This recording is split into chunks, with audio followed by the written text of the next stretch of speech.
Ray de la Cruz ay merong kakayahan.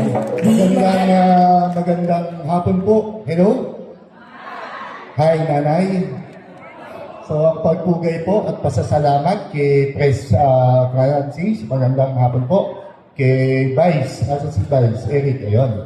Kay favorite ko to sa palengke dati. Diba? Si Ate Lovely, magandang hapon. So, narinig niyo po, may mga committee pong naka-assign sa iba't ibang kandidato. So ako naman po, ang committee na hahawakan ko po yung oversight, at the same time, ways and means, saka po transportation.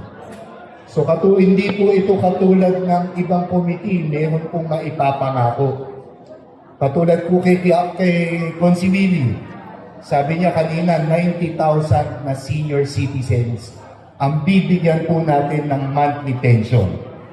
So si Oversight Committee, in relation sa senior citizens, saan po ba ito i-dispense? Magkano po yung pondo? Pag sinabing 90,000, buwan-buwan, 500 pesos, that's 540 million pesos. So papasok si Oversight Committee, si Ways and Means. So ako po yung magtotono kung ito po ay realistic na ipapangako. So ako po yung nag-aaral saan po ito charge, 10 departamento ang magdi-dispense. So sa panahon ni Ate Sara, 500 pesos sa 90,000 na senior citizens, kayang-kaya po natin ibigay. So yun yung trabaho ko po. So pangalawa, kagaya po kayo dito sa Bliss, ang balita ko, harmonize po dito. Ang balita ko po, mabait si Pres, mabait yung admin, pero sa Bliss 3, hindi po. Away-away sila doon. Narinig nyo na po ba? Away-away sila doon, no? Magkakagalit ang homeowners doon po sa admin. So, pinapaliwanag at nag-preside po kami doon 2 weeks ago. Nabalitaan mo po yun, di ba? Ate Lovely. So, 2 weeks ago, nag-preside po kami. Part din po ng Oversight Committee yan. Ang association, dapat kayo po yung nag-handle ng open spaces. Kayo yung nagmamanage ng parking. Ang admin, siya po yung pag may butas ang bubong, may problema sa maintenance, napakaluma na po, admin po yan. Singilin, sa monthly amortization, admin po yan.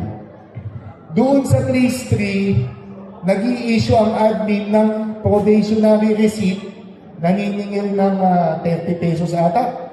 30 pesos ang admin. Whereas dapat, association, yung may karapatan na maningil ng parking fees. So, sabi namin doon sa HOA, yung nag-preside po kami 2 weeks ago, hindi po authorized ang admin to exercise as such. So, bilang Oversight Committee, kung tayo po yung nakaupo, papatawag yan admin. Bakit lumalagpas ka sa langit? Hindi mo po ito papel, ginagawang papel, ang tawag po dyan, usurpation of authority.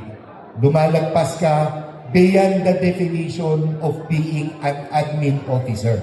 So kakasuhan ka namin. At ang taong bayan naman, nag-i-issue ka ng probationary receipt na hindi sanction ng gobyerno, estafa po yan. Kakasuhan ka ngayon ng Homeowners Association. In effect, nagkakaroon po tayo ng check and balance. Binibigay po ng gobyerno ang kakapatan ng Homeowners Association at binibigyan po natin ng awat itong mga lumalagpas sa langit ng mga empleyado ng gobyerno. So, yun po yung Oversight Committee. So, housing, as a housing po tayo ngayon, bigyan ko din po kayo ng isang trabaho ng Oversight Committee. Dito po, napuno, wala kayo masyadong problema, tahimik, maluwag-luwag. Doon po sa Santolan, may gagawin pong housing doon. 14-story building doon sa Tawiran. Binili ng gobyerno sa 1 inche at yung lupa may kaso pa po sa korte. Yung mga nakarating na lugar, tinapyas ng gobyerno. Pero ninotifyan, kunyari, si ate, yung nasa tabi ng housing project, o ate, lumagpas ka, Tapyasin mo yung kwarto mo tsaka kusina. Ito, 15 days notice. Pag nag-lapse na ang 15 days, sa ayaw mo at sa gusto, kami natatapyas. Pag ikaw naman, tinanggap mo yung letter na yan, ito 10,000. So, ayun yung nangyari sa Santolan. So, bilang oversight committee, sabi ko sa mga tao, yung pagbaba namin nila Consi Billy, unang-una po, dapat pinapaliwanag ng gobyerno ang proyekto nila. Ilang palapag ba yan? Ano pa ang impact sa mga karating na looban o komunidad? Magbabaha ba kayo? Ang drainage po ba yan magiging maayos? Dahil ang development na 14 stories, ang baha nito mapupunta po sa inyo.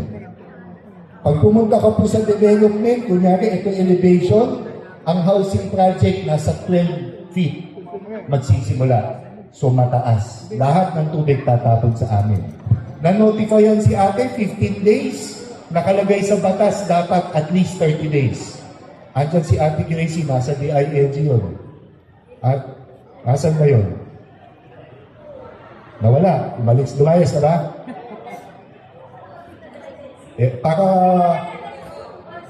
Yun, nagtatago. Itama mo ako kung mali ako, no? DILG. So, 15 days notice, ang nakalagay sa batas, Urban Development and Housing Act 7279, you have to issue at least 30 days notice. Tama po ba? At yung 10,000, by law, 7279 pa rin, dapat po 2 months minimum wage ang ibibigay po natin kay ate.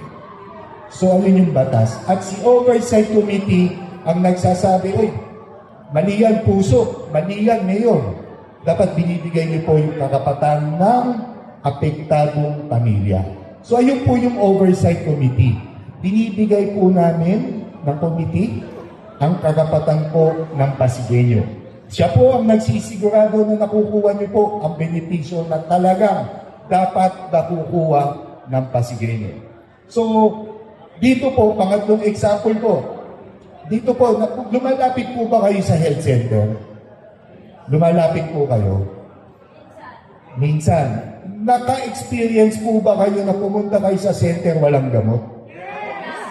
Madalas, okay. This was last year, tama? Last year. Previous years din, okay. So galing po kami pinagbuhatan kanina, doon kami nag-medical mission. Ganyan din po yung tanong ko, wala din. Yung barangay Rosalo, siyempre tatay ko ang kapitan doon. 5 taon, si Kapitan Eli ang naglalagay ng gamot sa center. Okay, Oversight Committee. Nag-withdraw po tayo last year ng 826 million pesos pondo ng gamot for the first semester. Binit po yan, 826 million. May nanalo. Nai-award ang project supply ng gamot. Pero sinasabi niyo wala. Sa Barangay Rosario wala. Sa pinagbuhatan wala. So si Oversight Committee ang magsasabi, hoy, Mayor, hoy, Health Department, saan po napunta ang 826 million na winigro nyo between February and March? So ayun yung trabaho ko po. Kailangan maisigurado natin na ang pera na nanggagaling sa buwis, pinagpapawisan niyo po, talagang makikita po natin na pupunta sa tama at sa Pasigueño. Okay po ba yan sa inyo? Okay, so ito po yung trabaho ko. Pangalawa po, transportation. Meron pong mga ilang tulay na nabili na po yung road right of way, hindi natuloy. Itutuloy po natin yan under ng Sara Administration. Mga widening po, implement po natin. Katulad po dito sa Barangay May Bunga. Alam niyo po ba na may mandamos na ang Si Raymundo na hindi ka dapat mag-encroach beyond sa 3 metro kabilaan dahil nakalagay na po dyan na due for widening na. Napakasikip na po ng Pasig. Itotono po natin yung mga truck ban. Ang tanong sa amin sa Kalawaan, palabas ang estudyante ng alas 11 ng umaga. Dadaan ang mixer ng mga truck. So nagtataka po yung mga guro, bakit po meron mixer alas 11? Wala po bang exemption ng truck ban? Kung may exemption po, mga 3, 4 lang ang dadaan, pero bakit ang dami-dami? So, parte po rin po yan ng transportation, tsaka ng oversight committee. Baka may kumikita, may nagpapalusot ng mga truck. So, ayun po yung trabaho ko sa konseyo. Maisigurado na ang plataforma de gobyerno ng Team Sara, maisiguradong maibababa. At syempre, on top of everything, kailangan maramdaman ng Pasigueño ang pondo na sinasabing para sa atin. So sa lahat po, maikling pagpapakilala kay Dilacos po, bumabati sa magandang hapon po.